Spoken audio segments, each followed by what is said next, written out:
Well, good morning, Aurora, and welcome to our second community conversation for Black History Month. On Monday, we held our in-person community conversation focused on education, equity, and access with Chicago State University President Z. Scott and education leaders throughout Aurora. It was necessary and powerful conversation that will be continued next week when we talk with some of our Black principals in Aurora. Today's conversation will do the same as we speak with some of our Black leaders at Aurora City Hall. We have 6 leaders today who represent several departments that have a vast range of experience here working the city of Aurora. Some have been here for many years and others have been here for many months. Yet all of them have had a huge impact on the culture of our city. We have with us, and I will introduce them all, the man who has received national awards for his training abilities. He is a founder of his own code enforcement company, and he sings in his spare time. He's our training manager, Kelvin Bean. Wave to the folks, Kelvin Bean, let them know you're in the house. Kelvin, how long have you been with the city, man? I've been with the city almost close to 8 years now, November. Okay, my man. And we'll get back to exactly what you do for the city and your job responsibilities in a second. All right, let's go to the next person. She comes from one of Aurora's iconic families and has blazed her own trail of excellence. Katrina Boatwright, more appropriately known as Pastor Katrina Boatwright, our Senior Services and Disabilities Coordinator. Wave to everybody, say hello, Pastor Katrina. Hello, good morning. How long have you been with the city? I've had the opportunity to be here for 7 months. All right. That's a great 7 months we've had. All right, we have a star in the world of innovation and STEAM, science, technology, engineering, art, and mathematics, who came to us by way of Illinois Math and Science Academy and other institutions. She is a veteran who now serves as our Innovation and Strategy Director, Behati Hart. Wave at everybody, Behati, and say, hey, there you go, Hart in the house. Now, how long have you been with us, Behati? I've been with the city since August 2021. I don't count months, days. It's too much. All right, she's a longtime leader at City Hall who used to work in the mayor's office and served as chair of our African American Heritage Board. She is the first recruitment and retention coordinator for human resources, Toshia Moss. Say hello to the folks, Toshia. Hey. Natasha, how long have you been here? I've served at the city for 13 years. Wow, 13 years. All right. Strong team member.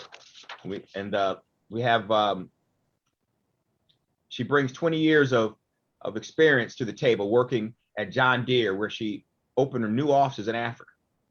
She also is a realtor here in Aurora.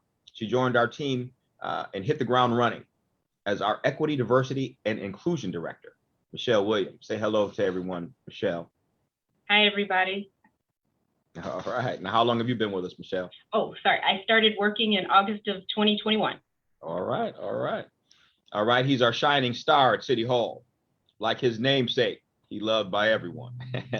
and as of this weekend, he is a new father to his second child and first daughter. Communications Coordinator, Denzel Lee. Say hi to everybody, Denzel. Hey, good morning, everybody. How long you been with the city, Denzel? It would be 4 years in July. Man, 4 years. All right. Now I'm gonna go through this list, and I'm gonna ask you guys to tell the community a little bit more about you personally, and we'll talk about your professional jobs at the city shortly, but let's give a little background about who you are and what you bring to the city of Aurora. We'll go ahead and start with Michele Williams. Hi, I'm Michele. I come to the city with 20 years of experience in human resources. I've had the privilege to travel all around the world in that capacity of HR. I'm a real estate agent. I have and real estate investor. And so myself and my business partner, we have 12 properties in 3 states. So we're starting small, but hoping to grow. And we are a family of 5. We have 2 girls and 1 son. All right. Well, welcome to the team, Michele. You are a valuable member already. Katrina Boatwright, tell folks a little bit about your background, what you bring to the team. Good morning. So I consider myself to be a transformational leader and agent of change. I host Light and I like to carry that everywhere I go. I've had the opportunity to do that, serving for over 25 years in this community with faith-based organization, nonprofits, higher education, and corporate healthcare. I've served in workforce development. I consider myself to be a life strategist. And I'm looking forward to continually helping people transform in this role at the city. And I would love to say that I am a mother of 3 beautiful children, Mark, Caleb, and Mylan. All right, absolutely, absolutely. And you have already started transforming this city just since the number of months you've been here. All right, let's go to Behati Hart. Tell the folks a little bit about yourself, Behati, and where you come from and what you bring to the team. Thank you. I'm Behati Hart. I am originally from the south side of Chicago. Outside. I'm in the Air Force and moved around the world. So I have that experience that I bring to the team. I've worked in various spaces, primarily doing workforce and community development. And I have 2 daughters that attend NIU, and I have a husband who is not a comedian, but his name is Kevin Hart. There are those that might think it's a little funny, though. You have the good sense of humor. He thinks he's funny also. Exactly right. Exactly right. All right. Well, welcome to the team, Behati. All right, Denzel Lee, brother, tell folks a little bit about yourself, a little background, where you come from, what you bring to the team. All right. So I prior to work for the city, I was a tech service associate with Dell right after college. I was born and raised in Rockford, Illinois. I came to Aurora to go to AU, Aurora University, which I got my bachelor's in computer science. And I actually became the first person in my family to go and finish college. Also, I have 2 kids that you mentioned. I just had my daughter this past weekend, thanks to my beautiful wife, Rye. But yeah. Congratulations on that new baby girl, man. Thank you. Thank you. You are a valuable member of the team. And Toshia Moss, tell folks a little bit about yourself and your background. Well, I'm from Detroit, Michigan. My family and I, we set down our roots here in Aurora in 2002. I have a master's in business administration. I'm a certified professional for the Society of Human Resources Management, also known as SHRM. I currently serve as the board member of the National Alliance of Mental Health, and I'm also a Zeta. And I'm a mom of 3 smart and adorable kids. And my favorite role of all is wife and parent partner to Clifford. All right. All right. All right. Let's go to the next person, Kelvin. Tell folks a little bit about yourself, where you come from, what you bring to the team, brother. I'm from Milwaukee, Wisconsin, born and raised, moved to Texas and transformed my life. And I moved up here to Aurora to take a position here in the city of Aurora. My background is in law enforcement, and I was a trainer in law enforcement. I worked as a DARE officer and as well as a trainer. And it just made sense for me to come here and use my skills to try to improve what we do here in Aurora already. Now, when you say your background is in law enforcement, explain what you mean by that. Well, I was a deputy sheriff from 91 to 2003 until I got into code enforcement. My wife and I both were in law enforcement. My lovely wife, Tanya. I got grandchildren, 3 of them, and 3 children. So I love what I do, and I love what I do here in the city of Aurora. All right. Well, yeah, you guys are some very talented leaders here in the city of Aurora, and you bring a whole lot to the table. You know, and as you lead your various organizations that you're in, I think everyone else in the city recognizes your value to the organization as well. All right, so let's talk a little bit about the fact that this is Black History Month, and we know our Black community has a range of experiences. Talk about your culture and heritage and what it means for you to be here representing that culture and heritage today in general. Calvin, we'll pick it up with you, bro. Yes, surprisingly, I was not afforded the opportunity to learn a lot about my history, especially Black history. Growing up, I went to private schools, and that type of history wasn't taught. It wasn't until I got to college and I took an African American history class where I learned about the depth of how special we are as a people. And from that, I instilled in my children and got them educated much earlier than I was, because it's important to know where you come from to know where you're going. And so with that, I am my proud Black man. And even with the struggles that come with being a Black man, I am still a very proud Black man and my people and what we've accomplished here in America. Absolutely, absolutely. And that's a very good point that you brought up. You don't know where you're going unless you know where you've come from.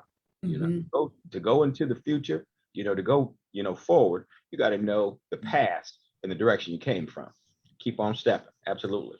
And then Miss Boatwright, tell a little bit about, this being Black History Month, your culture and heritage and what it means to bring that experience and what it represents today. Yeah, I would say I think I stand on the platform of experience. I believe that there's no struggle, there's no progress. And I think our history shows us struggle, right? But it's shown us even more. We have the opportunity to magnify progress. And I think growing up, it gives us an opportunity to stand on a platform of those that's gone before us that not only struggled, but overcame, that had progress, right? That created light, that were trailblazers, transformative leaders. And so when I even speak with my children, to Kelvin's point, it's about, yes, we came from that, but what are we going to use that to become? And I think my journey in Black history is all about hearing it, celebrating it, and using it to transform and encouraging people to continue to become. And I think that's what history is all about, becoming continually and showing that progress and that forward movement and the opportunity to evolve. And that's what Black history has shown us, the opportunity to evolve and to continue to be changed. And I invite every listener to remind themselves that while we have history, every person has their story. And you need to continue to progress in your story for transformative change. And that is history, because your story will be history soon. So make it count. Absolutely. And something you said, I think, was very important. And I think we should point it out, make it clear that our struggles lead to our progress. And struggles make you stronger. Overcoming obstacles make you stronger, make you prepared to have even better progress into the future. Absolutely. Great point. Great point. All right, Behati, Hart.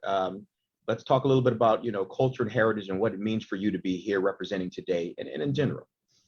Absolutely. Thank you for this opportunity. I've made it pretty well known that I've had a recent name change, and that kind of stems from me really just journeying into the diaspora of who I am. I identify as an Afro-Latina, and growing up raised in that Afro-Caribbean culture, I was always teased about my complexion or teased because I didn't speak the language. And so I just took it upon myself to create my own origin story. And so I recently wrote about that in Today's Inspired Latina, Volume 9, but also talking about the struggles that some of us in the Afro-Latinx culture face trying to identify. So this identification is so important because we always have to check a box, but sometimes there's too many boxes to check. And so you omit one and you embrace the other. What does that say? So I just feel like the message I want to give today is to know your story, as Katrina said, to find out who you are and embrace that.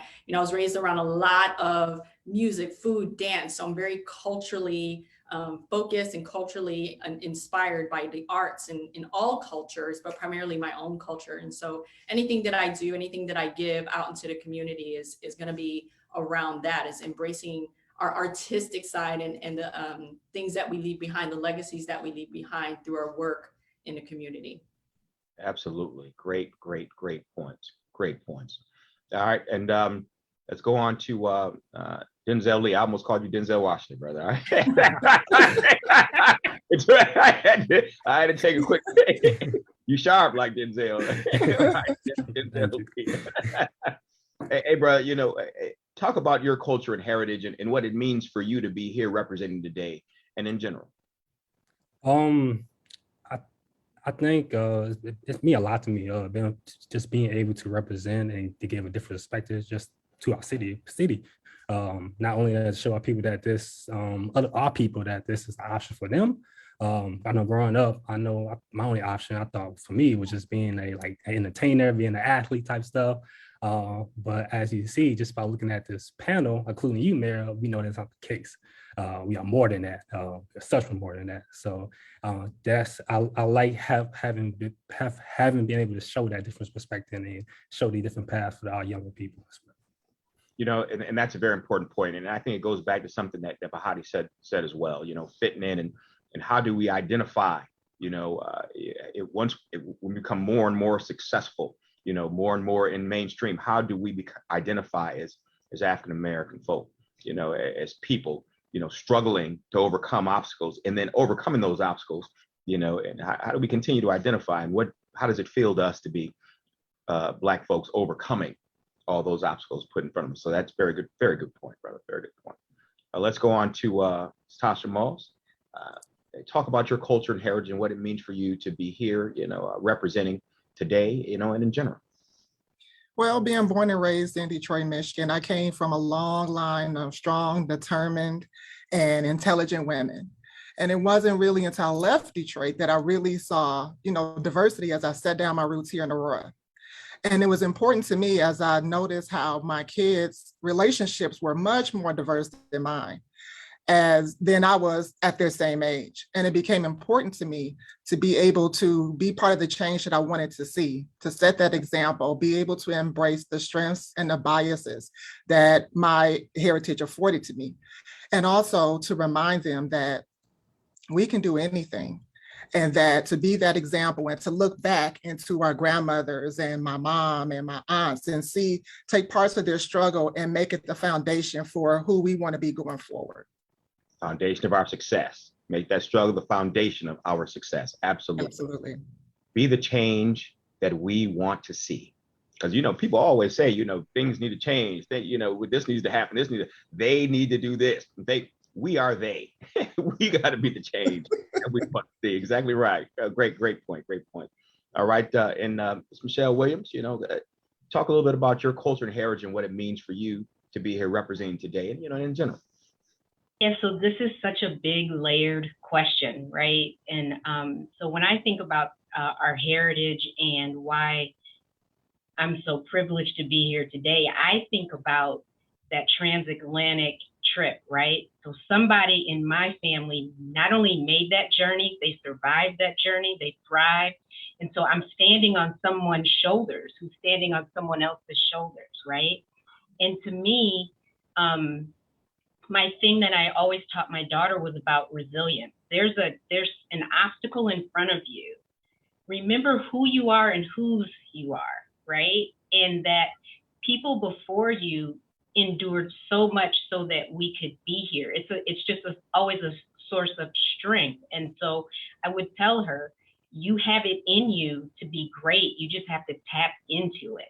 And so for me, when I think about Black history, after the murder of George Floyd, I started to really want to educate myself and learn more. And the more I learn, I think the more upright I stand, the stronger I feel, because I'm really tapping into that history. And so for me, just our understanding our culture and our history, it just provides such a source of strength and resilience. Like the stuff I'm dealing with or we deal with is nothing compared to what was happening on that boat and what those people endured in those forced labor camps.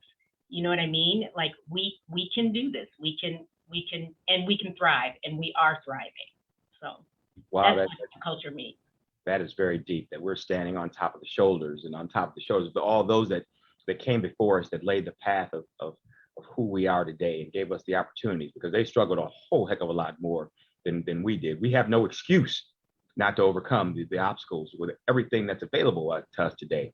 We have to step up, and we've got to be the ones that have the strength and fortitude to go forward. It's up to us. It's funny you mentioned about that transatlantic trip and the slavery. My great grandfather, just one great, was born a slave, and he left the oppressive South after Emancipation Proclamation, came and settled in Illinois. His name was Richard Baxter Urban, and then he had my grandfather, Paul Richard Urban, who had to deal with segregation, and not being able to walk into the front of a restaurant, or having walking, sitting at the back of a bus. And I wonder if they were alive today, what they would say that, that great grandson and their grandson, one great, is the mayor of the city that didn't give them access at one point throughout their lives. You're his wildest dream. Absolutely. You are his wildest dream. But I think all of your points are that, those struggles that everyone has gone through in the past has built the foundation for us to be successful in the future. There is no excuse. We have the opportunity to grow and build on that. If we want it, what did you say, Tasha? Say that one more time. That was very important. Be the change you want to see. Be the change you want to see. Absolutely. Great point. Great point. All right, let's that was so impactful. Let's talk about this thing. We call this month Aurora in Black, with a focus on shining a spotlight on our Black community of Aurora and our impact on Aurora. Tell me more about what you do and your role at the city and how those duties help us to move Aurora forward. And we'll start with Michele. So I'm the Director of Equity, Diversity, and Inclusion. My role really right now is internal focusing, right? And I'm all about how do we create an environment where people feel they can bring their authentic selves to work, where they feel that sense of belonging. And the reason that's important is because when people are engaged and they feel like they belong, they're more innovative, they're more productive, and then that enhances the experience that our residents are encountering every time that they meet or do business with the city. And so I feel one part of my job is to look and how do I create this environment where people are thriving. The other half of my job is all about creating equity and access externally. So how do we continue to make Aurora a place where people, who don't have bootstraps to pull up, know where they can go find those resources in order to find those bootstraps and begin to pull themselves up. So it's all about how do we increase access and equity for our residents. So in a nutshell, that's what I do. And I'm going to ask you a question, because oftentimes when people hear those words equity and inclusion, it means different things to different people. What should it mean for the city of Aurora and what you're trying to teach us here in the city? Yeah, I think we have to be really clear about equity. Equity does not mean giving everything to everybody. Equity means understanding where our residents are, meeting them where they are, and then developing solutions that can meet their unique needs. And that's what equity means. It's not sort of a one-size-fits-all approach. It's taking a look and seeing how we can best serve you given where you are.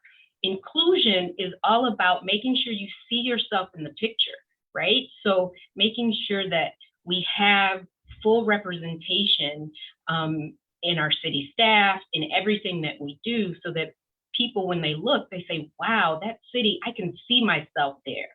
People are thriving, not just one type of group is thriving, but all groups are thriving. So that's how I would distinguish equity and inclusion. This is the first time this position has ever existed, and you are our first person to ever hold that position. I think after you gave that explanation, people understand why. So you're doing a great job. Thanks for being part of the team.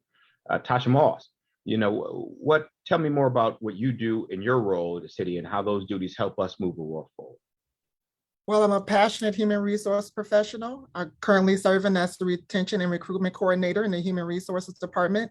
I manage the recruitment efforts for the city. I evaluate and I maintain candidate selection options. I conduct recruitment processes, highlighting our best attributes here at the city so that we attract the brightest and most qualified talent. I develop evaluations, resolve issues related to recruitment, and I help establish programs, policies, and benefits to retain and keep our workforce healthy. I enjoy this role, and I really enjoy analyzing the best practices to attract qualified candidates, encouraging employee engagement, and providing the highest level of customer service to all of our stakeholders. Now, let me just say that you are responsible for creating, our city culture by onboarding brand new people and maintaining the ones that we have here. So all these services that people get in and around Aurora that they're satisfied with, that people love living in Aurora because, the services that we provide are great. It's because you find the best and the brightest people to bring them to make sure they provide those services to our residents in the way they need. Absolutely. And it's really important to keep the workforce diverse, healthy, and to analyze those best practices that will keep attracting as our other employees go on to bigger and better things throughout the organization and retire, it's really important that we keep that streamline of quality applicants coming. Absolutely. So your job is extremely important.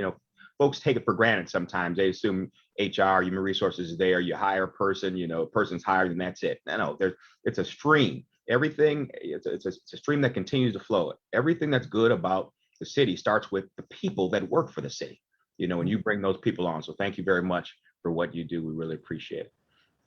Denzel Lee, tell a little bit about what your role at the city and how those duties help us move Aurora forward. Yes, so I'm the digital communication coordinator. Some of my duties is being a photographer and managing the website. Having the website give out good information, concrete information to not only to the people in the city, but people outside the city as well. This is the digital age, so being able to show all the amazing things the city has to offer simply by pulling it up on your computer or even your phone, that's will move Aurora forward. Absolutely, man. Because these days that's how people communicate. We communicate using them little computers that we carry around in our pockets. Yeah. And people find information on our website about those services that the city provides. So it's very important what you do and the information that you put out to our entire community. That not only affects Aurora, it affects our whole region. Oftentimes, Aurora being the second largest city in the state and being the leader in most everything we do in our area. So thank you for what you do, Denzel.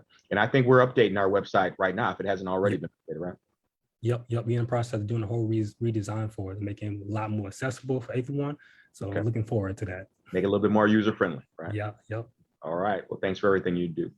Behati, Hart, let's talk a little bit about what you do in your role at the city and how your duties help us move Aurora forward. Sure thing. I am the Director of Innovation and Strategy, and I often get the question, what the heck is innovation? You can Google it. It has about 1,000 different definitions, but I'm going to give you mine. I'm the salt. Sometimes salt can purify, it can make things get more flavorful. That's the good part of being innovative. The bad part can be it might sting a little bit. And oftentimes the term disruption is related to innovation.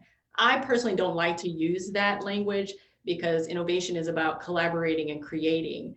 So I bring my experience using social innovation and the concept of starting with empathy, listening and learning, understanding what the community's needs are and what the organization's needs are, and then going forward as a collective and collaborating and connecting, finding out who is who and who does what. So as I'm sitting here listening to all my peers, and I know we've done work together, there's still more work to do together. I'm thinking, oh, so-and-so needs to talk to so-and-so. So I've been called a super connector from time to time because I'm always looking at the bigger picture. And that's the other side of my role here as a strategist, is how do we get from here to there in the quickest possible, shortest time frame with minimum disruption and the most creative and collaborative ways of doing that. So that's why I'm here.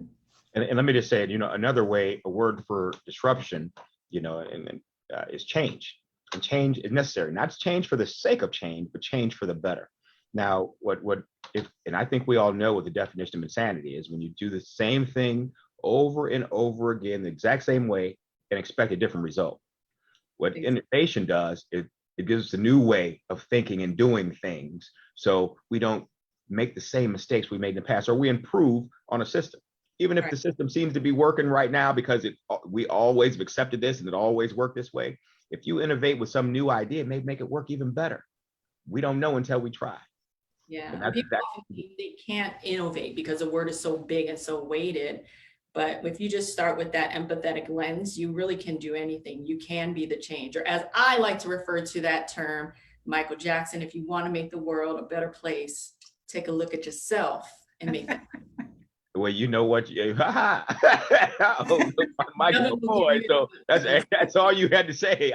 Now you know why Betty's on the team. Behati's on the team. Absolutely. Thank you very much. I appreciate it. And let's go to Katrina Boatwright. Give us some wise words, because you've been kicking down wise knowledge. Every time you speak. So I know you. Tell me more about what you do in your role at the city and how those duties help us move Aurora forward. Yeah, so I'm the Senior and Disability Services Coordinator, and I look at my opportunity as an opportunity to build strategy for the city, to bring focus on two vital populations in this city, our seniors and those with disabilities. I get a chance to help build a bridge to resources, to help increase awareness around the vitality of those populations. I look at this role as an opportunity to change lenses, to help people see these populations differently. And the model for my division is enhancing life and legacy. And the work that I do will do that for our seniors. As we all may have heard, we're going to be increasing our senior population in the next 5, 10, 15 years because those baby boomers will be aging. And so it's going to be happening at the same time. And so I look at this role as very forward moving because we have to get ready for a population full of seniors. And now what does that mean? It means what resources do they need access to? What changes, moving our city to becoming more accessible and inclusive with our seniors in mind. And so I've had the opportunity to do that and increasing our lens around disabilities. I get the opportunity to bring a different awareness and insight around disabilities, because we forget that even though there's physical disabilities that are visible, we have invisible disabilities. And with the pandemic, we've had to really focus on the increase of mental awareness and not understanding or knowing that that is a disability. And so I get the opportunity to be a bridge and a link and strengthen our partnerships and help them see that while we offer several services in this city for these populations, we're still one Aurora. So bridging the gap around the territorialism, right? And the isolated services. No, we're going to bring our services together and increase our ability to be warmer referral partners so that our seniors don't miss the opportunity of what's available to them, and increase our ability to be better disseminators of information so they realize what we have to offer. And why are you laughing? That's what I'm here. I'm not laughing. I'm smiling because you do not disappoint. Yeah. I told you it's down some knowledge, and you did exactly that. I am smiling because I'm ear to ear because I'm happy. And just to make it clear that, you're the first person to hold that seniors and disabilities. Although we did have youth and senior services, you have taken senior services and disabilities to the next level in a way that we never understood here in the city, making sure we bridge that gap and we're taking care of those folks that need to be taken care of. So thank you very much for everything you do. Thank you. All right. Let's go to my brother, Kelvin Bean. Tell me about what you do in your role at the city and how do those duties help us move Aurora forward? Well, I'm the manager of training and development. And, it's a beautiful thing for me because I am walking in and working in my purpose. And very few people can go through life saying that they're doing what they were called to do. And so with that, it's my responsibility, and I take it very seriously, to make people better, to birth leaders, to help people to grow, enhance skill sets. My whole life is built on, servant leadership and wanting to make people better. And earnestly, I say, when conversations were being had about training here in the city, and they were very frank and terse conversations about the need. And I'm grateful to be in a city where my skill set was acknowledged and that was made available to me to make a difference in the city. With that, this is just not internal, because my goal is to go beyond the internal customer and go to the external customers and help our citizens become trained and skilled, so that we can pluck from our own neighborhoods, we can pluck from our own schools and bring them here. And in any way that I can go to them and help them to come to us, I believe in taking care of home. And so it's my goal to go beyond just the city of Aurora, citizens and employees both. I want to touch everybody, what we do. And Katrina asked me why I'm smiling. Let me tell you, because I'm so proud of y'all. I'm proud of the people that we've got working here at the city. I'm proud of our Black leadership that is stepping up and making a difference to move this city forward. So I'm pleased as punch. So this smile ear to ear is happiness. You guys are doing a great job, and I ain't gonna lie, you made me look good. You make me look damn good. So appreciate the hard work you do. And we're gonna take some questions from the audience. We got a lot of questions because folks are real excited about you guys and everything you're doing and everything you're saying about leadership in the Black community. But let's talk about our youth for a second, which is very important. We always want to take this opportunity to pass along knowledge to the next generation of leaders. We have classrooms throughout Aurora watching today, and those that will watch later what is one piece of advice you want to pass on to our young people? Kelvin, we'll start with you. Well, this is important to me. I feel like take risk, work hard and take risk. Your grass won't grow in your comfort zone. Your comfort zone has to be disturbed in order for you to grow. If you're content with just being everyday average, that's on you. But I don't ever want to be everyday average. I want to grow and keep growing no matter how old I am. And I'm not a young man anymore. So just take the risk, work hard, and get out of your comfort zone and be the best you can be.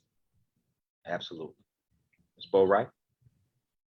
I would encourage them to find access, to dream, to fight, to inspire, to event, to be light, and to connect. I think it's very important to be yourself and don't be afraid of becoming. Give yourself grace and then shine. Absolutely. Ms. Behati Hart?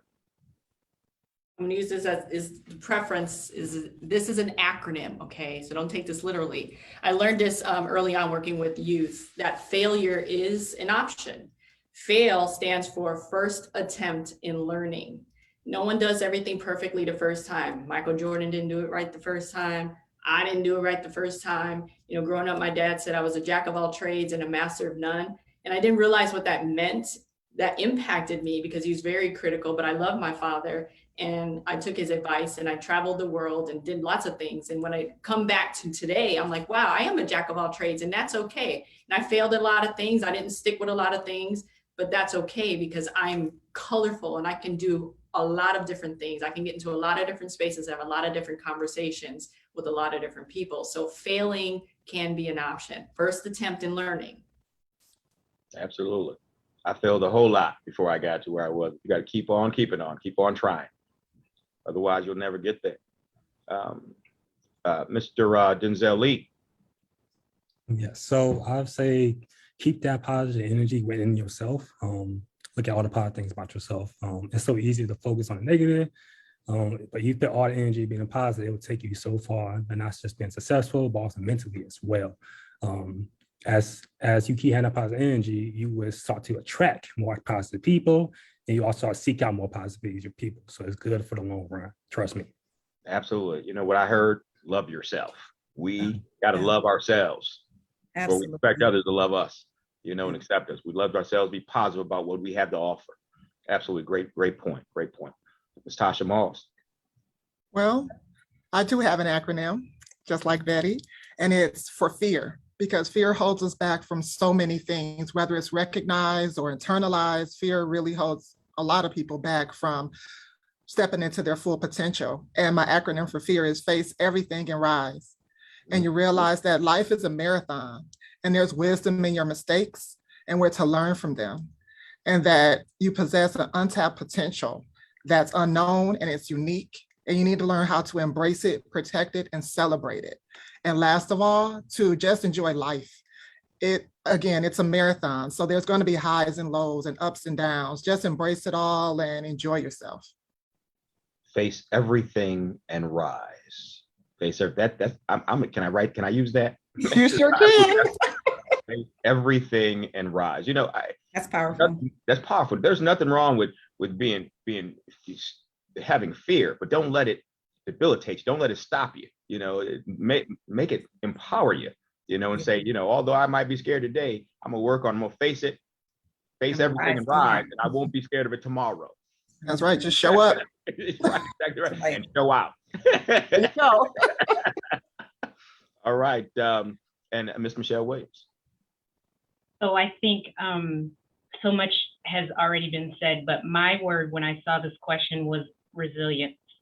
And the fact that in life, we have to start realizing that something's always going to go wrong.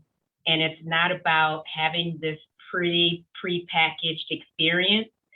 It's about your ability to prepare for what you're getting ready to do, work hard and go after what you want, and then be ready to pivot if something doesn't go exactly right.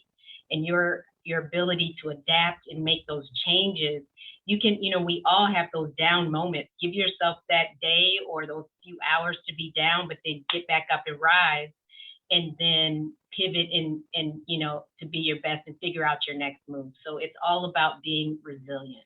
Absolutely. Get up, brush your shoulders off, get back in the game. Absolutely. Absolutely. All right. You know what? Let's take a few questions from our listening audience. Mr. Muhammad, are you on with us? Yes, sir. Thank you, Mayor. Absolutely amazing. You guys continue to make us proud. As the mayor said, sitting over here beaming. Mayor, so many positive comments coming through social media, directly through text. We have at least 6 classrooms watching, and by last count, there's people who are checking in. So everybody's just tuning in, being inspired. One commenter said, if this is where my tax dollars are going, bring it on. This is what Another commenter said, I feel like I'm watching Super Soul Sunday. I want to listen to them talk every day, all day. Which is absolutely amazing. Classroom of 8th graders, ask the question to you, to the teacher, what is a book, movie, or song that inspires you, fires you up, keeps you motivated?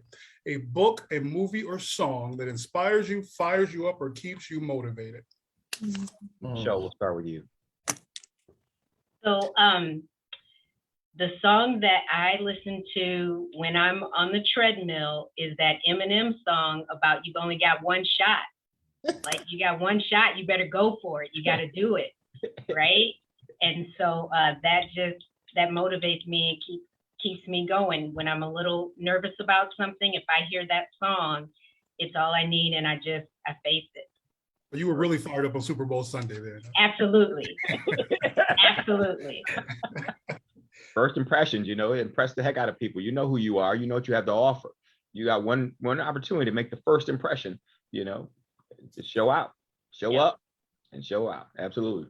All right, let's go on to Tasha Moss. Well, I'm a big Beyonce fan, and I'm also a big Mary J. Blige fan. So I also enjoy the Super Bowl. But the song that comes to mind that I always get, a little bit more empowered on rather, is Mary J. Blige's song, Just Fine, because it reminds me that I'm going to be just fine. I already possess everything I need to be what I need to be, and I'm about to show up and show out. I'm about to boss up. Exactly right. Exactly right. Denzel Lee. My favorite song to get me energized, J. Cole, Love Yours. Basically loving yourself. Mm-hmm. It get me through every morning. Absolutely. Behati, Hart. I got 2. So I love Alicia Keys. So anything by Alicia Keys. I love Listen to Your Heart. It's a beautiful song just to kind of get ready or get ready into a meditation. I'm big into that. And speaking of meditation, the book that I just finished is called Think Like a Monk by Jay Shetty, who also has a podcast. All right. Katrina Boatwright. I'm gonna go with a book and a song. My song is Just Believe by CeCe Winans. I think you cannot become without believing in who you are. So that motivates me to stay focused. And I'm gonna go with my book is the Bible. My spiritual background, it provides instructions. It keeps me solid. It keeps me from drifting. It gives me insight. It motivates me. It keeps my morals intact. And I could not live life without it. Absolutely. Kelvin Bean. I love music, so this is not a fair question at all. But I'm a Stevie Wonder fan, and I'm specifically a 70s Stevie Wonder fan when he was a little bit up in arms about the treatment of our people at that time. And so some of my motivation comes from the song, You Haven't Done Nothing. And I say that to myself, that keeps me fired up to keep pushing and pushing and pushing to make the world a better place. So I tell myself, I haven't done enough. I haven't done nothing. I haven't done nothing yet. There's more to do. And so I feed off of that energy from that song because it takes me to a place and my music's up on volume 10 and people look at me like I'm crazy when I'm driving, but that song fires me all the way up. And a book that I've most recently read was a communications book. It was actually a book by what's the gentleman's name? I can't remember the name now. But I always read communications books because most of our troubles come from lack of communication. And from a professional standpoint, I always try to teach good communication skills. And it kind of helped me to, impart more wisdom on people when I know how to connect with them emotionally and through talking to them and through communications. Absolutely, absolutely. They're great points, great songs. Clayton, next question. Oh, Mary, you didn't answer. What? Wait. This was a question for me. Rest, yeah, I'm gonna come back to that one. I'm still thinking about it. I got a walking around song that I keep in my head regularly. Go ahead, Clayton. Juliet Jenkins chimed in and said this was the best lunch hour ever well spent. Great job. Hey there, Juliet. We have a number of questions.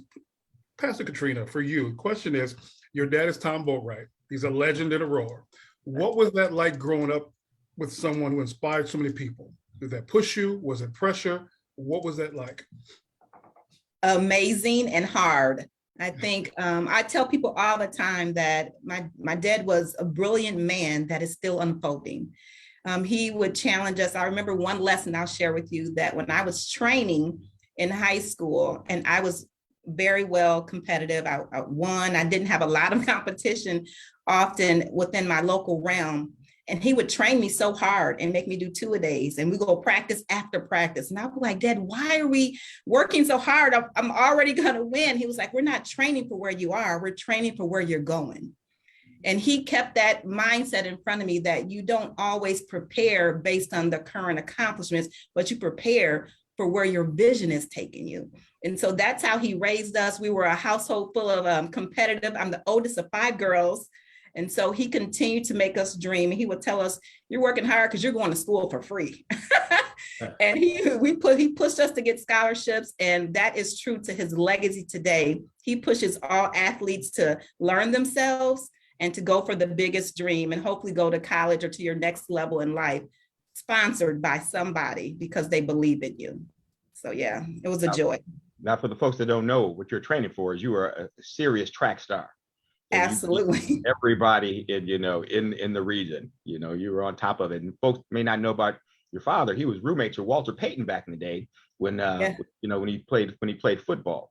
He did, and he's trained many of athletes that's gone, pro, that's gone to the Olympics. And of course, my nephew, Ryan, who also has played pro and is playing pro ball. Yeah. All right. Wow. Great. Next question, Clay. Thanks, PK. Yeah, Ryan's name came up a couple times in the chat here. They get his autograph, one of the students said there. So we'll make that happen for definitely. Question, what figure, you guys are representing Black present, Black future. What figure in Black history inspires you the most? That's that. Yeah, I'll give you guys a few seconds to think about that. We're gonna go ahead and start with Kelvin. We're gonna switch it up a little bit. Kelvin. I'm gonna say I never thought in my lifetime I'd see a Black president. And to be alive to see that, to see Barack Obama be elected as the president of the United States was brought tears to my eyes, because I just never thought, and in this climate that we were living in. Martin Luther King tried to set the foundation for us to move forward, but to see it come to fruition to a degree, to see a Black president elected was a turning point in my life, and it meant more to me than anything else that my generation has ever seen. So yes, Barack Obama was being elected was a big deal to me. Absolutely. Katrina. I'll jump in on the heels of that. I feel like I want to celebrate Kamala in the same way. Women have had to fight on top of being Black. And I think she took her ethnicity, her race, and she put that out there as a woman. And she stood out there to do something that hadn't yet been done. And I like to trailblaze in that perspective, that nothing is too hard when you're called to it, right? You can be enabled. And she has set some great precedents and been a great example. And I think that is something to be admired. Absolutely. Behati. Who I'm influenced by right now, I'm influenced by Iyanla Vanzant. I follow a lot of her teachings. I do her affirmation. She's an amazing spiritual teacher. But who I'm inspired by is anyone and everyone that I come in contact with, no matter what their walk in life is. African American, Caribbean American, whatever their background, whatever their diaspora is. I'm all about learning people's stories. So that's what inspires me. All right, Denzel. I'm similar to Behati. The people I come across like you guys inspire me to the fullest. Like I said, like growing up in Rockford, we didn't have these type of role models. Just seeing all you guys doing amazing things inspired me to go even harder. So I say all you guys. Wow, that's nice. That's Denzel, you are amazing. right. Absolutely, brother. Absolutely. Beautiful. Asha. I'm gonna go with Michelle Obama. I like the way that I'm very inspired by, rather, how she wears all of her roles passionately, intentionally, and proudly. She's embraced her story and again used it as a foundation to be an amazing wife, be an amazing mom, and set her own goals as a woman and be able to embrace those roles as well. I love her energy, I love her style, I love her personality. So I'm truly inspired by Michelle Obama. All right, Michelle Williams. So I have two. And I think for similar reasons, but one, Harriet Tubman, because Harriet made it, right? Mm-hmm. She was home free, but she reached all the way back 18, 19 times and made that journey and brought people with her. And so that is a reminder for me to, just because you are where you are, you have to be open to mentoring and finding people and bringing them along this journey with us. And so I draw strength from Harriet. The other person is Stacey Abram, because look, she ran for governor of Georgia, right? And it didn't work out.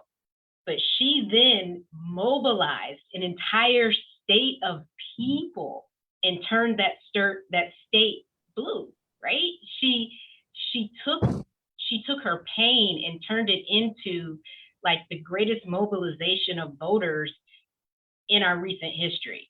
And that to me is powerful. She might not have won that time. I do believe she'll be governor the next round, but she took that and she just took her pain and turned it into something so positive and got so many people engaged, and so many people are paying attention to the elections who weren't paying attention before. And to me, that was noteworthy. Yeah. Yeah, and I do want to jump in on this one, because I've been thinking about who that person was that I would admire, that I think stood out, as a Black figure in our world, throughout the world, and that's Nelson Mandela. And let me tell you why.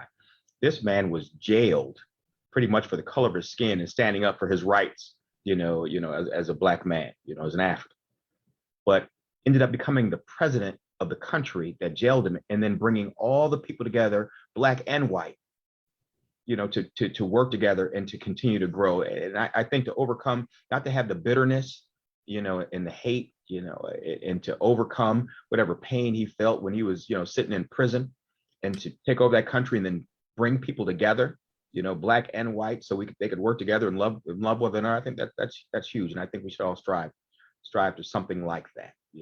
There's always going to be issues. There's always going to be hate. There's always going to be people telling you you can't achieve, you can't overcome, you can't do something.